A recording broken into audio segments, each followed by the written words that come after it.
국토 면적 세계 2위 캐나다. 캐나다를 떼다가 러시아를 제외한 유럽 전역과 비교해봐도 감쌀 수 있는 진짜 거대한 면적을 가진 나라예요. 그런데 이 넓은 땅에 살고 있는 사람들은 불과 3,800만 명밖에 되지 않습니다. 우리나라 면적보다 약 100배 정도 크지만 인구는 더 적어요. 이 말은즉 인구 밀도가 낮을 수밖에 없다는 건데, 실제로 캐나다는 전 세계에서 인구 밀도가 낮은 국가 중 하나예요. 심지어 인구 밀도가 낮은 특성에도 불구하고 캐나다 인구의 90% 이상이 남부 도시에서 살고 있어 북부 지역은 사람이 살지 않은 땅, 버려진 땅처럼 보이는 극단적인 인구 분포를 보이고 있죠. 그렇다면 과연 캐나다에서는 왜 이런 현상이 발생하고 있는 걸까요? 오늘은 이 주제를 한번 이야기해볼까 합니다.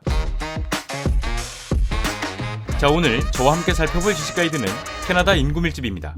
2023년 기준 우리나라의 국토 면적 10만 443.6제곱킬로미터, 캐나다 국토 면적 998만 4,670제곱킬로미터, 5,100만 인구가 살고 있는 우리나라의 인구 밀도 1제곱킬로미터당 515명, 3,800만 인구가 살고 있는 캐나다의 인구 밀도 1제곱킬로미터당 4명. 거대한 캐나다의 영토에는 우리나라보다도 적은 수의 인구가 살고 있습니다. 사실 수치로만 본다면 우리나라 면적의 약 100배에 달하는 캐나다의 인구 밀도가 얼마나 낮은 건지 감이 안 오실 것 같아요. 우리나라에서 가장 큰 규모의 테마파크이자 놀이공원인 에버랜드, 환상의 나라로 오세요 라는 가사만 봐도 어릴 적 추억이 새록새록 피어오르는데, 이 에버랜드의 평수가 약 45만 평이에요. 그리고 이곳에 캐나다 인구 밀도를 대입해보면 구슬 아이스크림이랑 추러스 먹고 줄 서서 놀이기구 타야 했던 그 에버랜드에 6명이 살고 있는 수준입니다. 그런데 이렇게 극단적인 인구 밀도를 보여주고 있는 캐나다를 조금 더 자세히 들여다보면 캐나다의 3대 도시인 토론토, 몬트리올, 밴쿠버에만 전체 인구의 35%가 밀집되어 있고, 특히 전체 인구의 90% 이상이 미국과 붙어있는 국경 지역에 집중되어 있는 것을 확인할 수 있죠. 이에 반면 캐나다 북부 지역의 경우 사람이 살고 있는 지역보다는 그렇지 않은 지역이 더 많다고 하는데, 캐나다라는 넓은 영토에 도대체 왜 이런 심각한 불균형이 일어나고 있을까 한번 생각해보면, 가장 먼저 캐나다 하면 어떤 이미지가 떠오르시나요?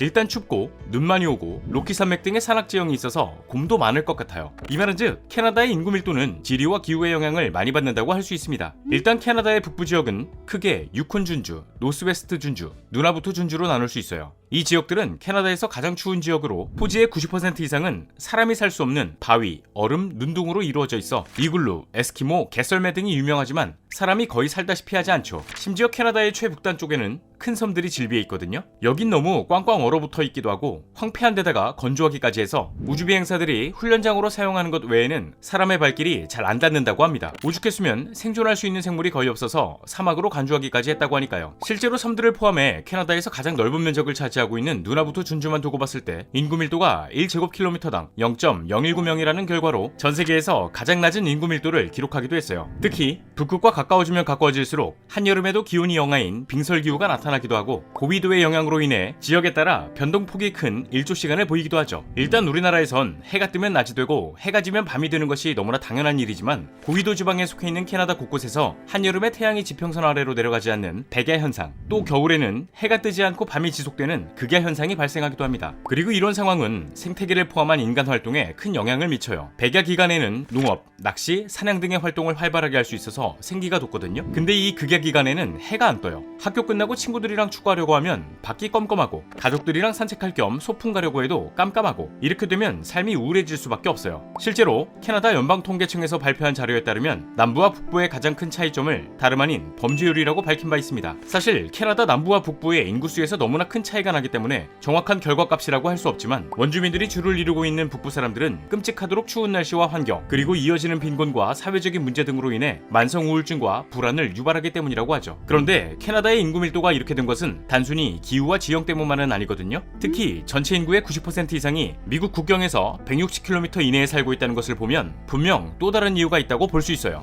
네, 또 다른 이유는 다름 아닌 미국과의 경제적 관계입니다. 이 문제는 캐나다의 역사와 밀접한 관계를 맺고 있어요. 처음부터 캐나다의 인구가 국경지대로 밀집해 있던 것은 아니었으니까요. 캐나다에 처음으로 정착했던 원주민들은 대부분 농경과 수렵 또는 물고기를 잡으면서 생계를 이어갔다고 합니다. 이로 인해 지금의 캐나다 남부와 동부 지역에 주로 사람들이 모여 살게 되었죠. 그렇게 시간이 흘러 16세기 말부터 17세기 초에는 프랑스와 영국인들이 캐나다로 들어오게 되는데, 이들은 캐나다의 동부와 중앙부를 중심으로 정착지를 확장해 갔어요. 농사도 짓고 땅도 갈아엎고 그리고 당시 캐나다에서 나오는 비버 잡아다가 모피도 팔고 하면서 말이죠. 이런 영향으로 현재 캐나다는 프랑스어를 사용하는 퀘벡주, 프랑스어와 영어 두 가지 언어를 사용하는 동부 뉴브런스 윅주, 그리고 영어를 사용하는 나머지 지역으로 분류할 수 있게 된 건데, 프랑스와 영국이 캐나다에서 농사만 짓고 사냥만 했느냐? 네, 당연히 아니었습니다. 이들의 영향으로 18세기 무렵 캐나다에서 산업화가 진행되었어요. 이 시점을 기준으로 사람들은 도시로 몰려들게 되었죠. 이 중에서도 특히 미국의 국경지대 쪽을 중심으로 사람들이 모여들었습니다. 그 이유는 미국이 캐나다보다 약 100년 앞선 1776년 7월 4일 영국으로부터 독립하게 되죠. 이후 19세기에 접어든 미국은 동에서 서쪽으로 도로와 철도를 건설하며 무역로를 개척해 나아갔어요. 그리고 이때 당시 캐나다에서는 강을 중심으로 농작물을 재배하고 있었는데, 여기서 가장 대표적인 강은 이른바 세인트 로렌스 강이었죠. 그런데 이게 때마침 미국과 캐나다를 가로질러 대서양으로 흐르는 강이었던 겁니다. 물론 이때 엘버타, 서스케처원, 매니토바 등의 지역에서도 다양한 작물과 농장을 운영하고 있었지만, 세인트 로렌스 강은 미국과의 교류에 물꼬를 트는데 큰 역할을 했죠.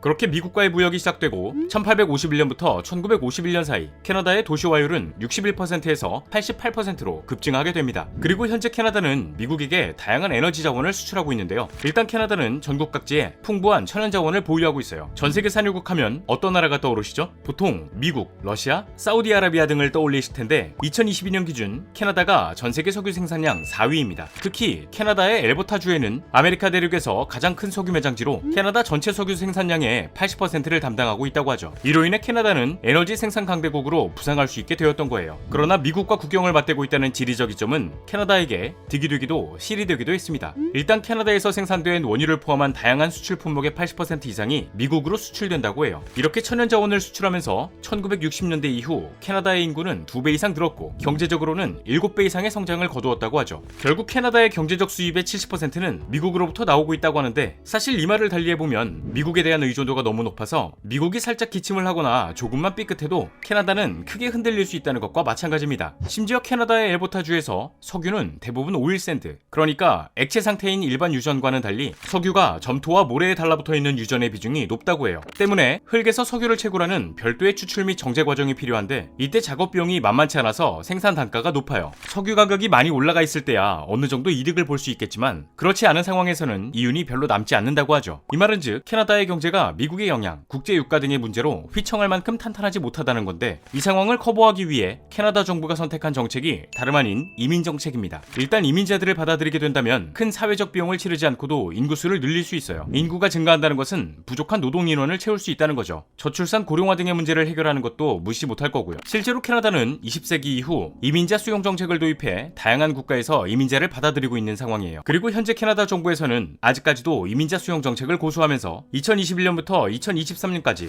간호사, 트럭 운전사, 어부 등의 직업을 가진 이들을 대상으로 매년 40만 명에 달하는 이민자를 받아들이고 있다고 하죠. 그러나 캐나다로 유입된 이민자들은 대부분 경제 성장과 일자리 창출이 활발하게 이루어지는 도시를 중심으로 정착하기 마련이에요. 이 영향은 도시 지역의 인구가 밀집되는데 한몫할 수밖에 없고요. 이민자 수용으로 인해 캐나다 경제에 활력을 불어넣은 것은 사실이지만, 너무 많은 이민자 수용은 오히려 독을 불러일으키기도 합니다. 이민자들이 캐나다의 문화와 사회에 잘 적응할 수 있는지에 대한 문제도 미지수고, 인구가 증가함에 따라 주거, 의료 시스템 등도 함께 발전해야 하지만, 캐나다에는 가장 기본적인 도로와 철도 등의 인프라조차 제대로 갖춰져 있지 않은 지역이 많아요. 북부 지역은 언제 개발이 될지, 아니 개발을 시작하지 않을 수도 있다고 하니까요. 거대한 영토 아래 광대한 천연 자원을 품고 있는 캐나다, 과연 이 잠재력을 가지고 어떤 행보를 보여줄까요? 자, 오늘의 영상은 여기까지입니다. 다음에 또 다른 안내서로 찾아뵙도록 하겠습니다. 지금까지 지식가이드였습니다. 감사합니다.